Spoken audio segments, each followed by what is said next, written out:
Hi, my name is Clay Cutts. I'm a therapist turned business and leadership coach, and I'm also the founder of Square Peg Coaching. I help good leaders become great and great leaders become extraordinary. Let's talk about culture. We all want a great culture. We all want to work at a place that we just love to work. We want to lead teams that work at a place that they love to work. Yeah, culture is really, really important. And I'm here to tell you a couple things about it. There's some good news and bad news. The bad news is culture gets into the bricks of the buildings, right? And the good news is culture gets into the bricks of the buildings. So being able to build a culture intentionally is important because here's the really important piece of this. Culture happens. Today in your organization, culture is getting created. The question is it the culture that you want to create, or is it something that you don't really want? And if you're a high level leader in an organization, and you and I were sitting in a room, and I asked you, do you really know what the culture of your company is, or is the culture different for the executives than it is for the rank and file? Is it different for the entry level people and the middle managers, right? And most, to be perfectly honest, most senior leaders don't want to know the answer to that question. They say they do, but they don't. So, all that being said, we're going to talk just a little bit about how this is a high level view of how to create a culture because creating culture in an organization of any size, maybe not for a mom and pop, this isn't true, but for anything over like 5 or 10 employees, takes a lot of intentional effort over time. The good news is that if you could do the heavy lifting on the front, eventually the culture sort of takes on a life of its own, and you no longer have to do the heavy lifting, right? Especially if you enroll your team and others can help you with lift. Which is what we want, by the way. So first, I want to talk about two pieces: discipline and empathy, right? And those seem like, why would you talk about those together? But they do connect in a really kind of interesting way. Discipline is the piece of once you vision what you want your culture to look like, it's the discipline in personal and organizational habits that cultivates a reliable environment. Part of this is having clear policies, communicating those policies, carrying them out in a consistent way over time, right? Those kinds of things. If you have a culture where team member A and team member B both sort of have the same sort of behavioral infraction or break the same rule, and one of them gets like really hammered and one of them gets a slap on the wrist, like that's creating a culture of inconsistency. That's a lack of discipline in the cultural environment, right? The second piece of this is empathy. So important to create a space where every team member feels heard and understood. Now, if you're my age or older, that seems weird. If you're my age or older, you're probably saying, seen and understood, I hire these people to do a job. Yeah. And the 20 somethings that work for you insist on feeling safe, feeling heard, feeling understood, feeling part of the team. And one of the leadership principles that I talk about, this is sort of a more of a minor, a lesser principle, but it's still important. One of the skills that I talk about, I guess I should say better, is that for leaders is to be able to lead different people differently. And that means leading people from different sort of generational levels differently.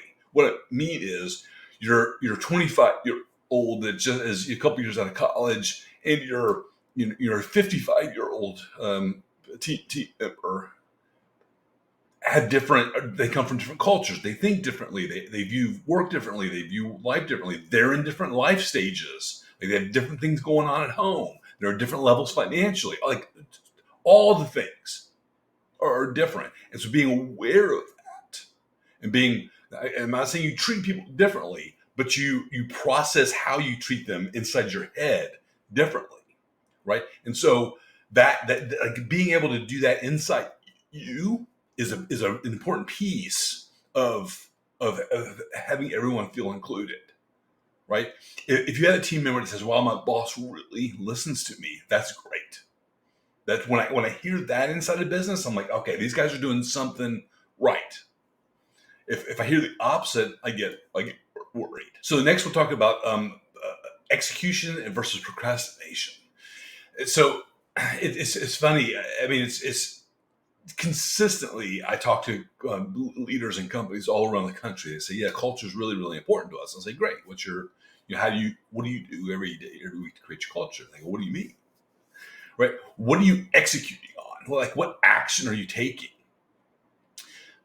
I would rather you create a bias for action within your company at every level for everything. I'll create normalize experimentation, right? The enemy of execution or the enemy of progress is perfectionism, right? And it shows up as procrastination. Here's what happens a lot of times. It's called research, right? Anytime I hear somebody say, I'm researching that, I'm like, what's going on here? What's going on is they're procrastinating. Like we say in our mind, I want to do this perfectly. And what we're really saying is, I don't want to feel the discomfort of making a mistake. So I'm really good at research. So I'm just gonna draw out this research piece, which there's very, very little chance of making a mistake. It's certainly not an outward mistake where I can be embarrassed. So if I stay in the research phase a long time, I don't have to do something that's going to make me feel uncomfortable. And so we can address that. We can create a culture where people take action quickly. They experiment. They try new things. They make mistakes. Right. There's a phrase I heard a long time ago. It's called fail fast. Right. And if you have a culture where people are afraid to make them, they're afraid to get in trouble. So they don't want to make a mistake. So they don't take a lot of action. You will create a culture of stagnation.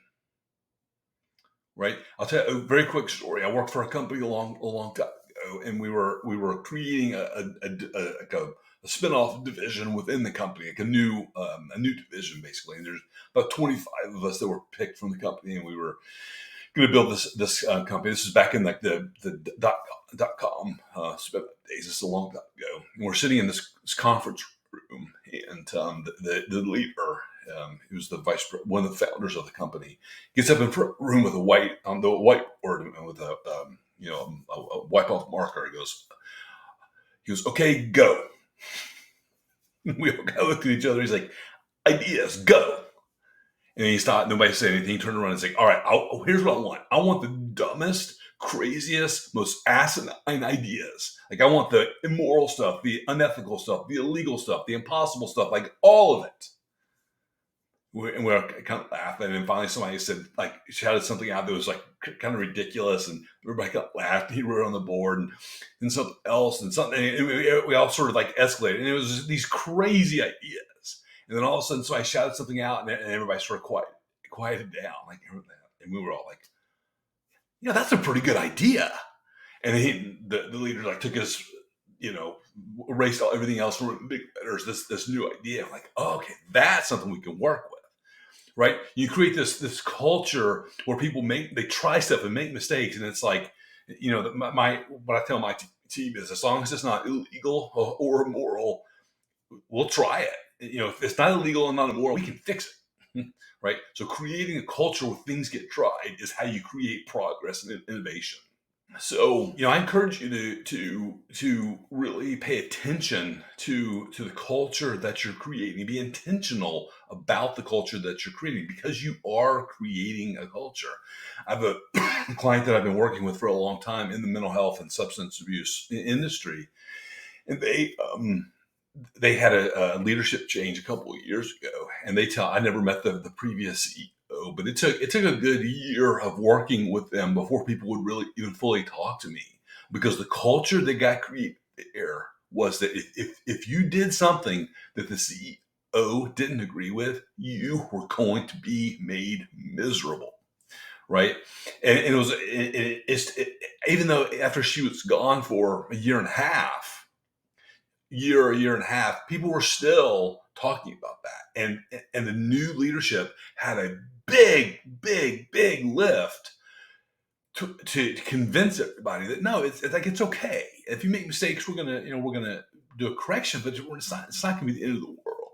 And so it's a great example of how culture has like a life of its own that sort of like gets away from the leadership. And so it's so much that more important to